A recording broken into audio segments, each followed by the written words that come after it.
Hi again, everyone, and welcome back to economics. As you have seen, our session today is on aggregate demand, aggregate supply, economic indicators. So it is a very fun time, a good time will be had by all, and since we obviously, I'm sure you can't wait to get started, so let's get started.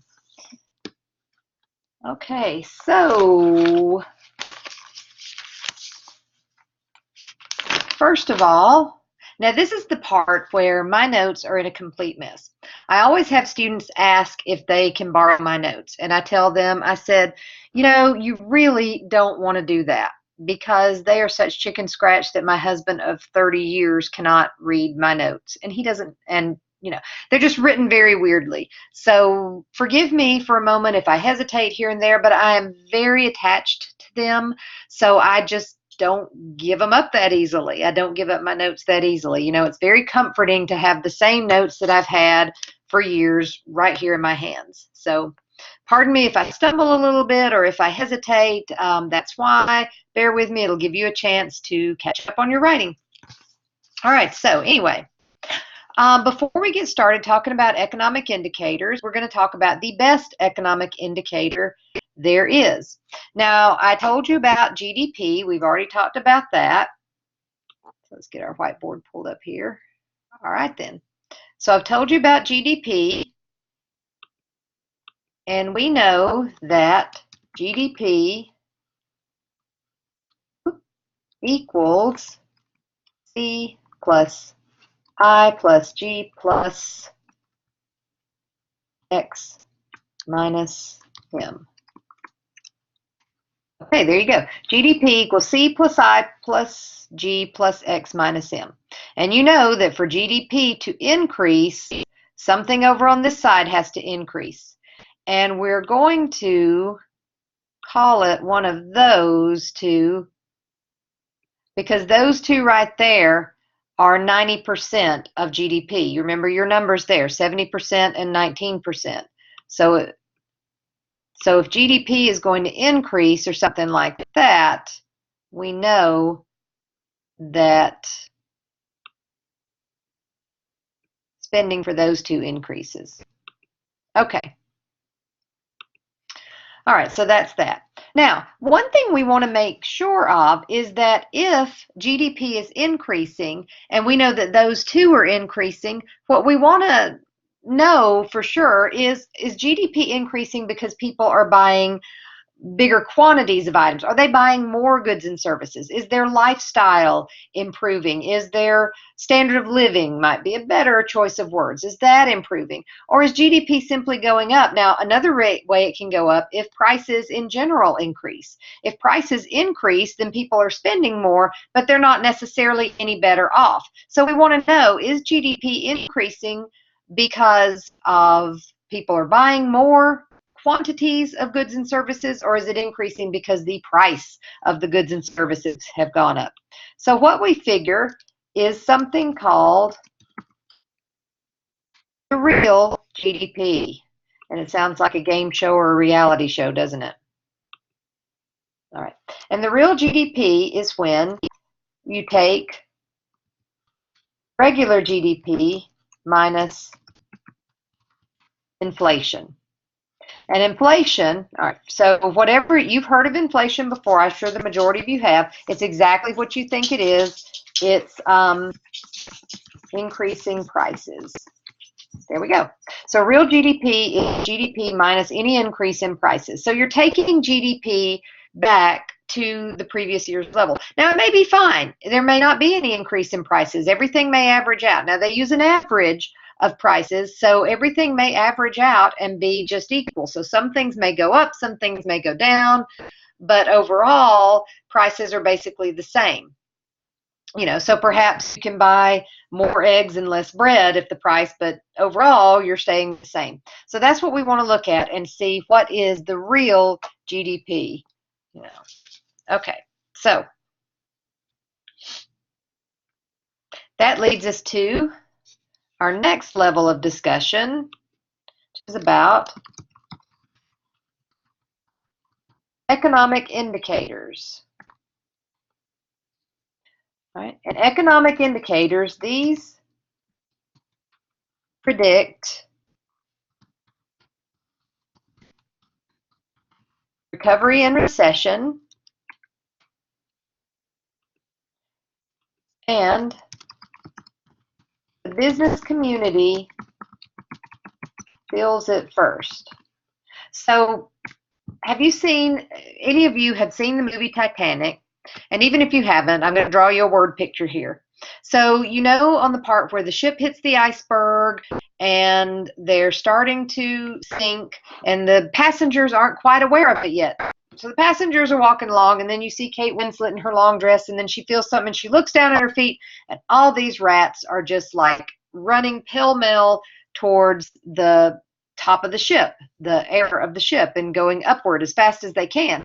And everybody's trying to figure out, well, at that point, that's when we start to know something, the passengers start to know something's going on. So think of the business community as those rats. And that's the funny part, because a lot of people find that amusing. Now, the business community is not our enemy, but a lot of people seem to have that misconception. So the rats, that is quite a word picture to visualize.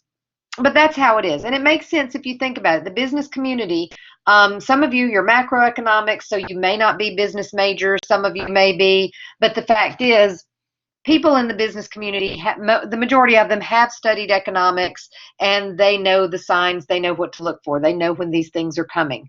So, and that's good for us, because what they do at that point is they start to batten down the hatches, shore up their financing, and try to keep their business stable.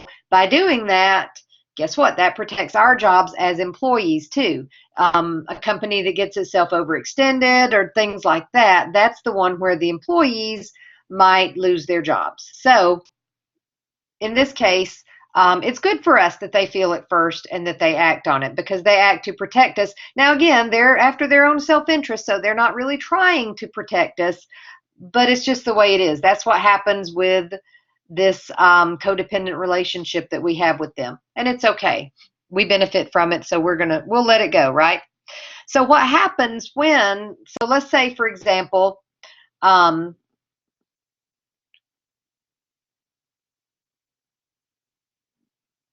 okay, never mind about that. See, I told you I will hesitate for a moment and everything, because I read my notes and then see what's the best thing.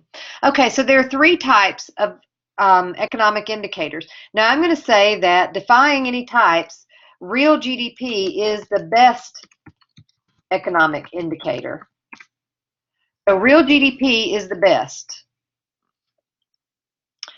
All right, so the other three types. The first type we have are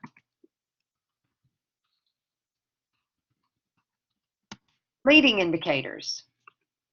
And leading indicators, these are the best predictors. So these are the best predictors of what's coming, and they include things like consumer confidence. And we measure consumer confidence by consumption, because, as we've been discussing, when consumers are more confident in the economy, they tend to spend more. That's just what they do. You know, if they feel comfortable, you're going to spend the money. You've heard that before. There's a big purchase you want to make, or that somebody wants to make, and you say, well, why don't you just get it? Well, I'm just not comfortable spending that much money. There you go. That's it in a nutshell. See, don't you love all this stuff is common sense? All right, the stock market, that's another one, and we're going to talk more about the stock market later. We're going to talk more about the stock market later, but for right now, just know a stock market is a measure of the value and the health of the business community, and the Dow Jones average is an average of stocks for, you know, that make just kind of a composite, making up the business community and the American economy. So that's what the stock market is. We'll talk more about that later. Just right now, know that it kind of measures the health of the business community. Okay, so the Dow Jones average, that's another one. Investment, that's your business spending. All right, I'm going to write that out, because that I looked like an L, and it could be confusing. So we're just going to write it out, investment. And then the demand for durable goods. That's the other one. And we've already talked about that one. So you want to make sure if there's a demand for durable goods, of course, that means things are going well. That also, if there's a demand for durable goods, that has to do with this as well. All right, so that's your leading indicators. All right, so next we have our coincident indicators.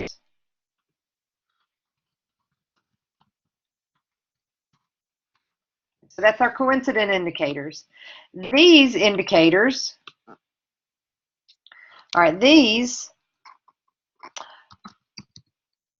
reflect the current state of the economy. So it's like if you're going to the doctor and you tell the doctor your symptoms so he can make a diagnosis, you say, hey doc, here's what's going on with me. These are my coincident indicators. You could say that to him and he may or may not know what it is. I would assume most doctors have taken economics at some point, but that's it. So that's reflecting the current state of the economy. And these include things like employment, income, and production.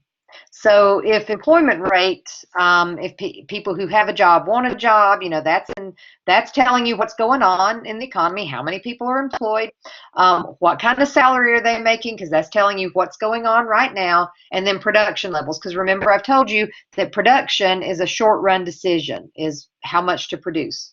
So there you go with that. And finally, the last one is the lagging indicators. And the lagging indicators, these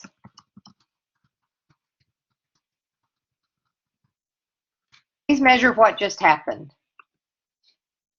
And they're reactive, okay? So these lagging indicators, they are reactive. They react to the coincident, really.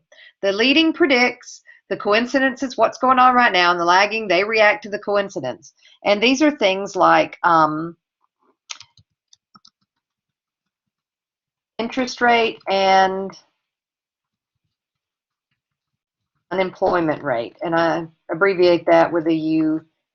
Interest rate we abbreviate with a lowercase I. So there you go.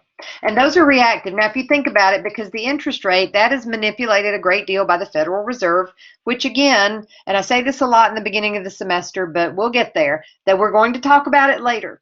So when we talk about the Federal Reserve, you'll see they manipulate the interest rate, and they do that to change one of these figures right here. For example, if the Federal Reserve, for the Great Recession, to get the economy boosted again, you want it to go up, right? You want this to happen. So you want to find something to make these two spend money. One thing the Federal Reserve can do is lower the interest rate, which they kept it very, very low, meaning people have greater access. The banks can loan money. People can borrow money. When they borrow, they're not just going to borrow it and let it sit there. They're going to spend it. So that's what, that's one thing the interest rate can do. Also for unemployment, the unemployment rate is a little bit, it measures a little bit different, but business community, when there's a recession, they react by, they can react by laying people off, cutting their workforce, things like that. When they do, of course, that causes the unemployment rate to increase. So that's how that works. All right, now we're getting ready to look at, now this, a lot of this, we were talking about real GDP up here, a lot of this will depend on price levels. So we're going to talk a little bit about price levels right now. Okay, we're going to talk a little bit about price levels right now. And price levels, they're referred to as up or down. We've been talking about prices with demand and supply for a single good or service. Now we're going to talk about, this is prices for all goods and services. And we measure those. You know what? I am going to start a different board for this one. All right, so we measure those with something called aggregate demand and aggregate supply. So first, aggregate demand. And aggregate demand It's abbreviated AED, capital AD, and it is the relationship between price level and real GDP. Okay, so the price relationship between price level and GDP. So let's look here at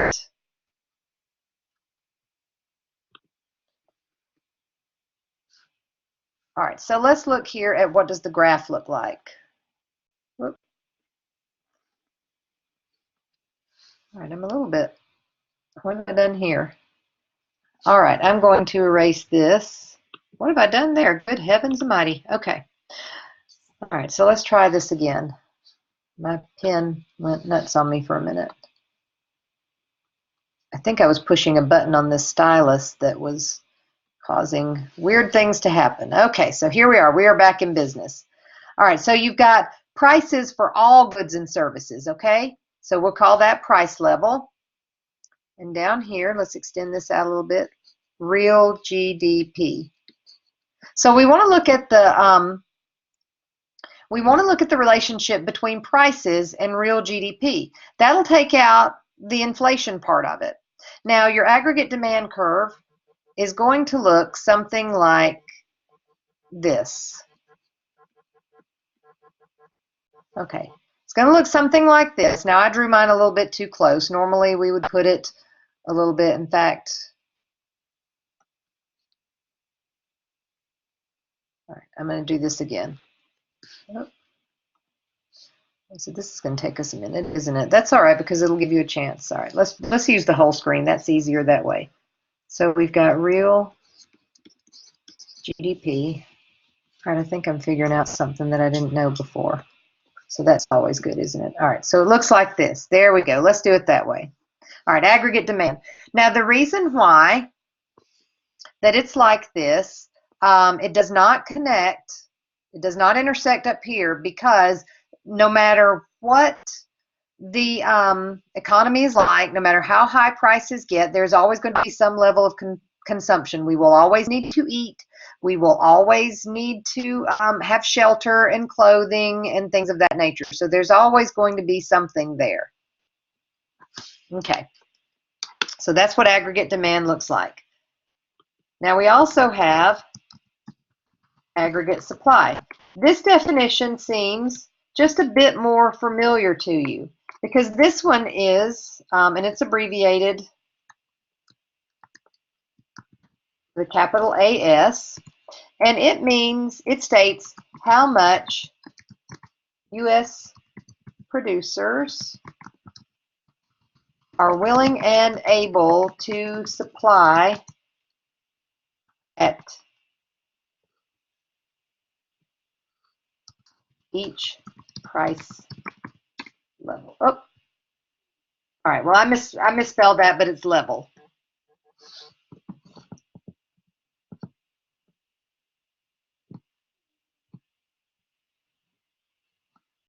Okay. So at each price level. All righty. So let's add aggregate supply then to that. All right, so aggregate supply will look something like this. Now for demand and supply, what I've been showing you so far, we're looking at just a section of the curve right there. So just a section would be for one good or service, right? And so that's what we've been looking at for market demand and supply. But here's the whole thing. All right, now when we've got these together, you end up with a price level. So that would be the price level, and then you end up with some level of real GDP. Okay, so that's what it looks like right there. Now, something to keep in mind is that it is still, aggregate demand is still downward sloping, and aggregate supply is still upward sloping, so therefore the law of demand and the law of supply are still true. Here's something to keep in mind. So to know what is aggregate demand, to know what people are demanding, you know what they are spending. So aggregate demand also equals C plus I plus G plus X minus M. All right, so aggregate demand also equals the same as GDP. And how do we know that? Well, we know, we were saying, how do you know what something's valued at? How do you know what people are demanding? Well, if businesses produce goods, now they spend money and that count towards GDP, but if they spend money, they produce goods and those goods are just sitting there in a warehouse somewhere unsold, well, then we have, it's not contributing to GDP. That's just kind of like, it's just unused assets. So it only counts toward GDP when it's spent. So aggregate demand right here and the unsold goods would be counted in the aggregate supply portion. So this is the same as GDP. Therefore, it is the same that when, if you want to know about what would cause an increase in aggregate demand, you need to see what would cause an increase in one of those. Now, specifically, like we said, we've been focusing on these two because they are the most. They have the biggest impact. All right, so now here's something else to keep in mind with this. All right, so if price level increases, then your purchasing power decreases. That's correct, right? I mean, we can say that's correct because if the price level goes up, then you're able to buy less for your money. So therefore, your purchasing power decreases, and this is the substitution effect. So that still counts, still makes sense. All right, also, if your price level decreases, then your household wealth increases, right? Yeah, because if prices go down, you can get more. Your purchasing power goes up. You can get more for your money, and therefore you feel wealthier. In a sense, you become wealthier because you can buy more. So therefore, you still have the income effect is still good. All right, so you still have that. The firms will continue to produce as long as they're able to cover their costs. That's something you'll hear about in microeconomics when you go to that. Okay, so there's that. All right, again, I feel, since I'm so used to teaching in class, I want to say any questions about this. If there are, please feel free to email me and I will do my best to answer those through email as best I can. All right, so there's that.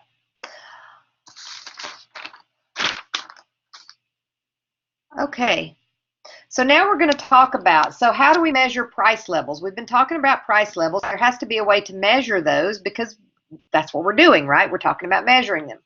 So for price levels, we measure something called price indexes. And price indexes, what these do, these adjust, this is how we adjust for changes in prices over time by comparing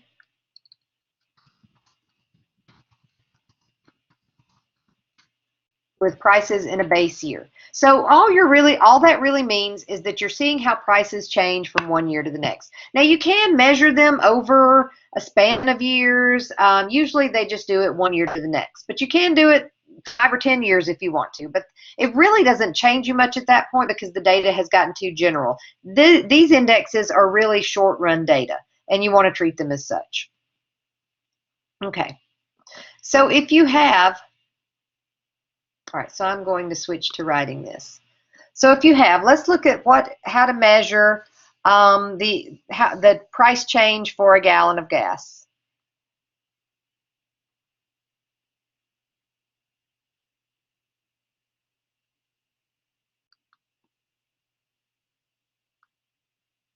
Okay, goodness, it's done it again, hasn't it? All right. Okay, so the price change of a gallon of gas. All right, a gallon of gas. So if you have the price of a gallon of gas in the current year. So you want to use the price in the current year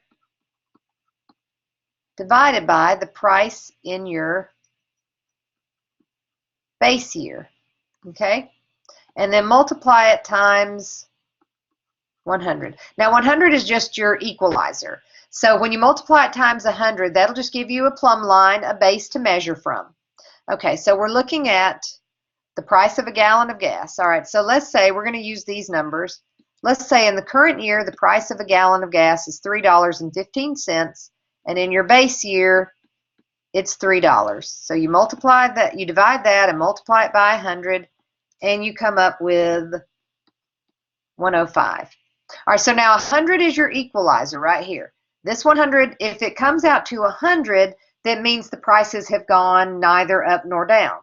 The only way this one comes out to 100 is if it's $3 over $3. It hasn't changed. If it's above 100, that means prices have gone up. So what we're saying here is that prices has gone up 5%. A gallon of gas has gone up 5% between your base year and your current year.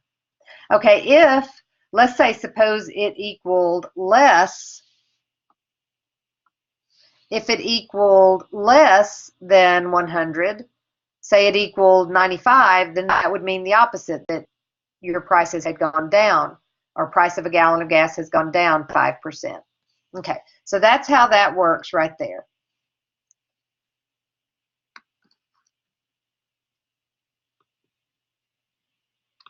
All right, so what we have next, now there's a commonly used, there are many different price indexes and many different ways of measuring, and any good economist, if you're going to look at the data, you have to look at how it was calculated. So, you know, when you're researching numbers, and you don't have to do it for this class, we're just learning the theory behind them. So when you're researching numbers, though, in the future, if you take more economics or some business class where you have to do that, statistics or something, you want to know the integrity of your data. So look back at how it's measured and what goes into it. Now, the most commonly used measure in inflation is called the Consumer Price Index, or the CPI. Okay, and I remember hearing about that when I was a little girl. So this has been around, this measure has been around for a long time.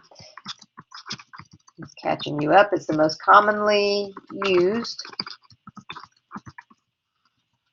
measure of inflation.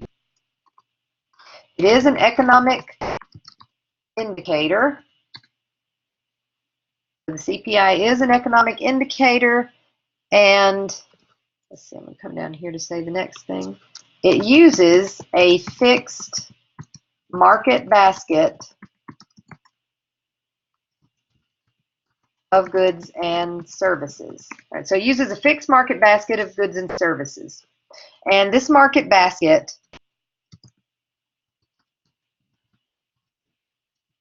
is what the average American buys in a week. Okay, what the average American buys in a week. Right now, it's about 100 goods and services. So basically, all it is just when we all go to the grocery store, there are certain things you buy that most people do buy. You know, you may buy some eggs, bread, milk. Obviously, those things are staple because stores always run out of them when there's the threat of a snowstorm. You know, maybe some shampoo, deodorant, different things, but just the average things that people buy, or normal people buy. And that's your market basket. So they look at those, and then they just kind of see the change in price from one year to the next, and that becomes your consumer price index. That's how we measure inflation, the most common way to do so. There are some issues with this. One of the issues, for example, is that one of the issues is that, you know, what about sales? What about things like that? Well, it's true. I mean, there are sales and everything. So all we can really do is do a, all we can really do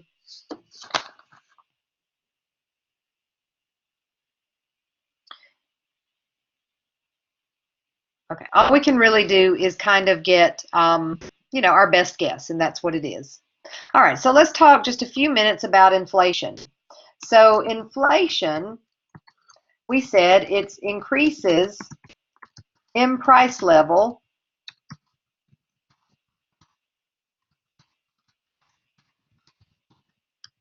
from 1 year to the next. So increases in price level from 1 year to the next. Okay. There is something, sometimes, usually it's just by just a small percentage. Now, sometimes it can be by a very large percentage, 10% or more. If it is called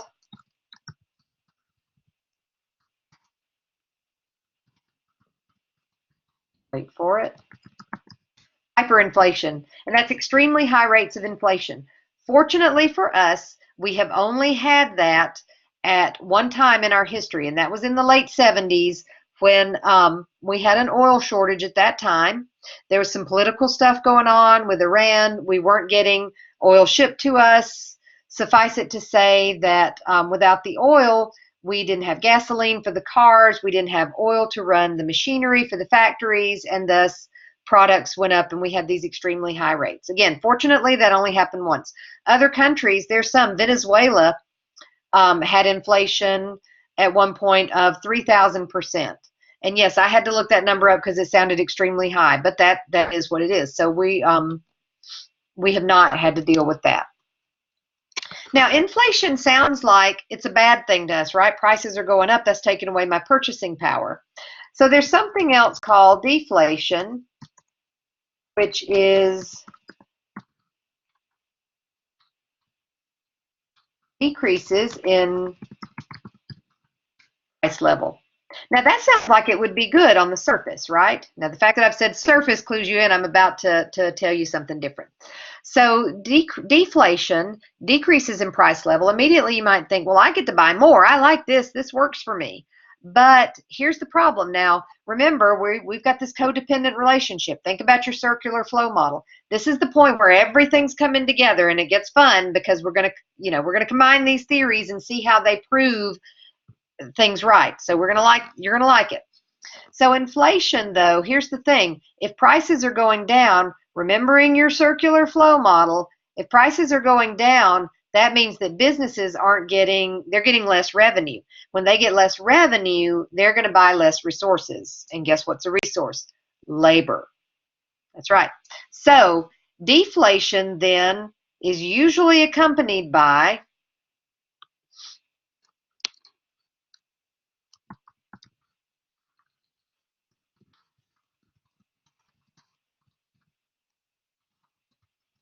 higher unemployment rates. All right, so deflation causes higher unemployment rates, and we don't want that.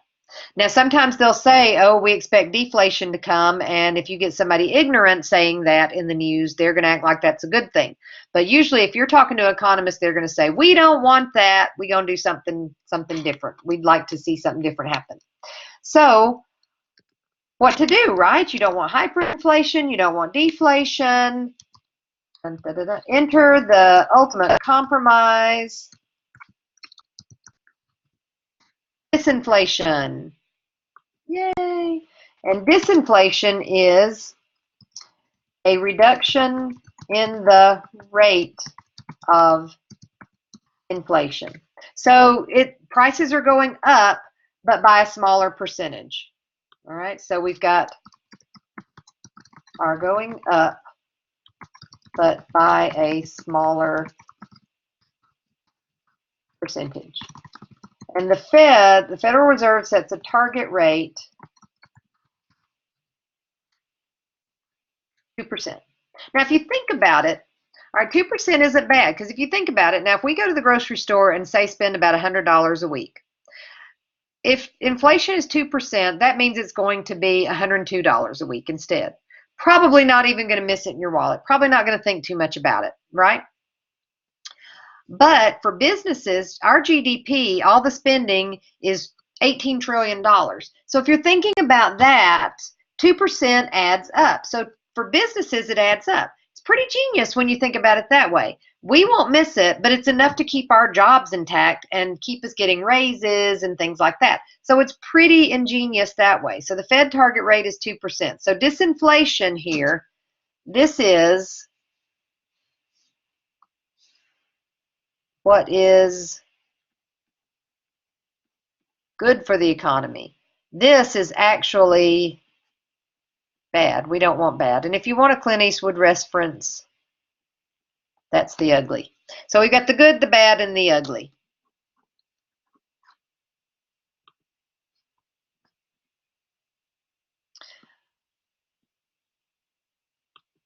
All right. So we're going to show you a couple of graphs with the causes of inflation. So here's the first one. So you've got your price level and your real GDP. It's amazing how easily you can skip a few days and get out of the habit of this.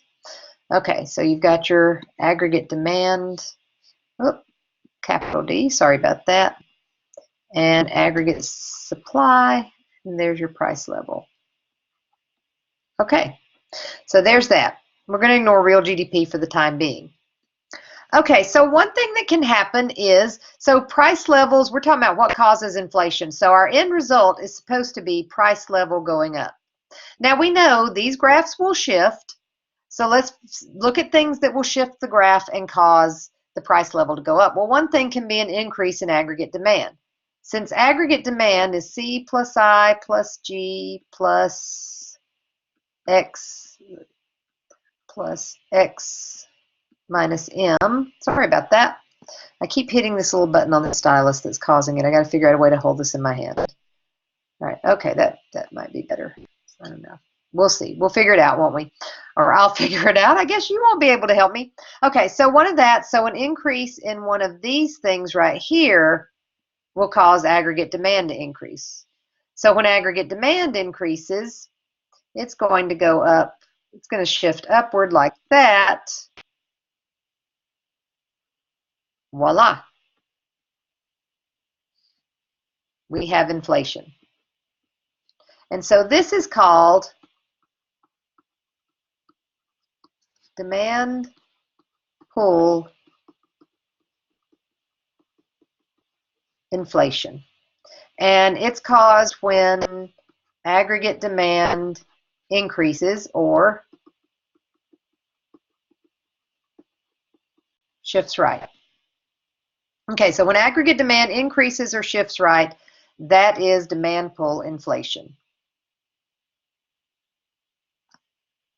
All right, let's look down here a minute. So I'm going to separate the board. I don't want to erase that until you've had a chance, although you could pause it, I suppose. All right, now here's another one. So this is the first situation. We're going to do that. Okay. What's this one? Okay, so we've got our price level, real GDP, and then let's go with aggregate demand,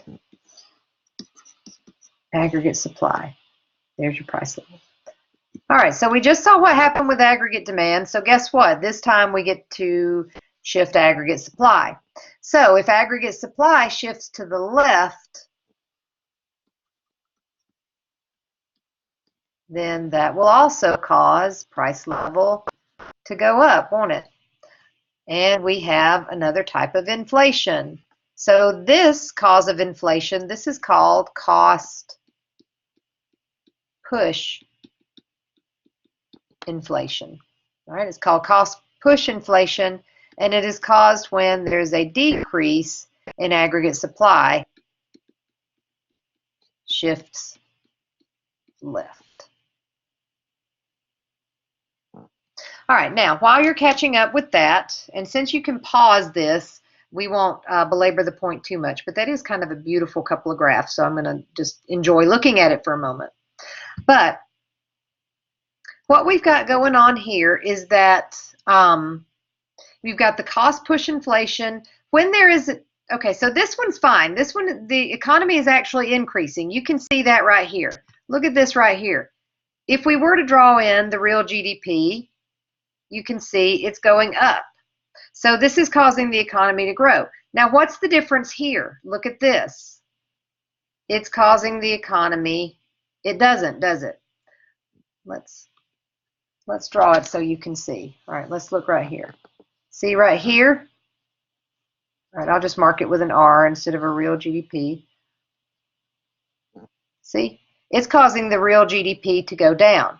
That's not good for us, is it? So that happened. This has happened once before. So really, this type of inflation, we don't want to see that happen. This one happens pretty regularly. You know, it happens pretty regularly. But this one we don't want to see happen.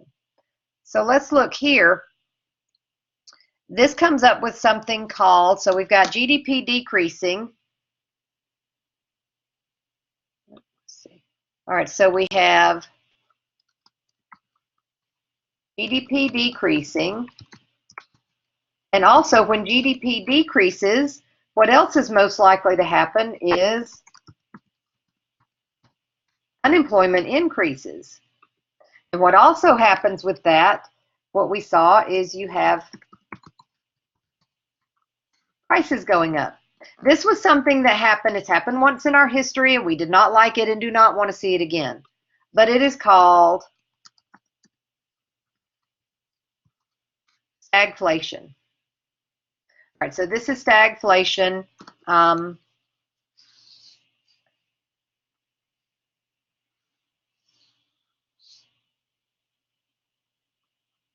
That's stagflation. It has happened once in our history in that horrible time in the late 70s, and we never want to see it again, because what you see here is that the economy is not growing, but prices indeed are growing. Okay, so we don't want to see that. Now here's something else.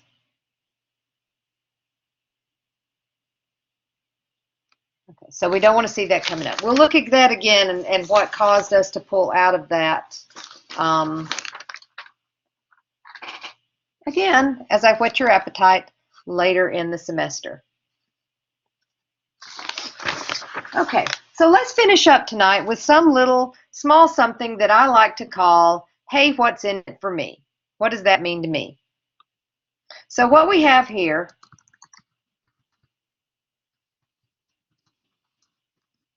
okay, so what does that mean to me? And what it means to me, there's a couple of ways that inflation can affect you. First way is in your paycheck. Okay, don't want that, do we? Okay, so we said that the Fed sets a target rate of 2%. So the Fed target rate equals 2%. All right, so your employer, knowing this, and when they're trying to figure out the raise, they know this, so they say, okay, we're going to give you, employer gives a 3% raise. Now, I know that doesn't sound like much, but this is what goes into their thinking. They're looking, okay, we're looking at a 2% target rate. So inflation is going to be around 2%. And the Fed will say, yes, we're on track to hit this 2% rate. So they're not just saying, oh, okay, the Fed's going to do 2%, you know, but they will look at that. The Fed will say, hey, we're on target to hit the 2% rate. Employer says, hot diggity dog, we'll give you a 3% raise. Therefore, your prices go up by 2%, your salary goes up by 3%, you're 1% to the good. So if you look over here, you'll have, so you've got a 3% raise minus 2% inflation equals a plus 1%. So you're 1% better off in your salary. Okay, so that's not horrible. I mean, it could be better, but we can deal with that. That's better than going the other way, right? Well, let's say what actually happens. Actual inflation, the Fed is way off target or something unforeseen happens, and the actual inflation rate ends up being 5%. Well, all of a sudden now, your real wage, all right, now anytime we say real wage or real something, we're talking about, anytime real something, we're taking out inflation rate. So right here, your real wage, so that's your purchasing power, that's your real income. You know, we talked about nominal income and money income, so that's your real income and money income. So your real income, let's look at it now. So you've got a 3%, so you're up 3%, but minus 5% for inflation. Well, now you're negative 2% change in your real wage. So womp womp, you're worse off. You're a lot worse off. And sorry, that's change. I know that looks weird, but it's supposed to say change. Don't give me a hard time. I'm still trying to figure all this out. I'm sure I should probably let somebody else give these lectures for me that knows how to use these things better. All right, so that's one way. It can affect your paycheck that way, your purchasing power. All right, so the second way is interest rates. So it can affect what you pay at the bank, but it can also affect you in other ways too. From the banks, it affects the bank's interest rates. So you've got nominal interest rates, and lowercase I is interest rate. So you've got nominal interest rate, which is just like your income. It's the actual rate stated on loan agreement. Okay, so that's your nominal interest rate, and then your real interest rate is nominal interest minus inflation. All right, so the nominal interest rate minus inflation. All right, now if the inflation rate is greater than nominal interest rate, then inflation rate is greater than the nominal interest rate. That means it's costing banks more money to stay in business. So bank lending decreases. So bank lending decreases. Okay, now when bank lending decreases, what happens then? This leads to consumption going down, investment going down, and GDP going down. Sorry, I know I got off center there, but I think you get the gist of what I'm saying. So you have, when bank lending decreases, that means there's less money available. You know, that means there's less money out there for people to spend with.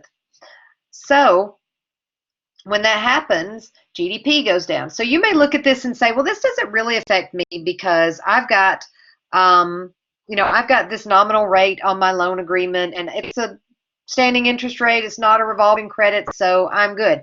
Not entirely, because still this part going down and this going down is going to affect you. Whether you may be debt free, but this will still affect you.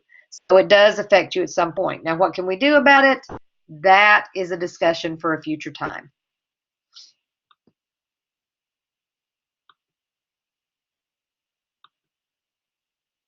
All right, so this concludes your next Fun with Economics lesson, right? We should make it fun, and I hope I have made it fun for you, because this topic is very interesting, not just to me, but also, I think in your everyday life it's very interesting. And this, what we were talking about today, definitely does, as we've seen in this last part, affect you in your everyday life.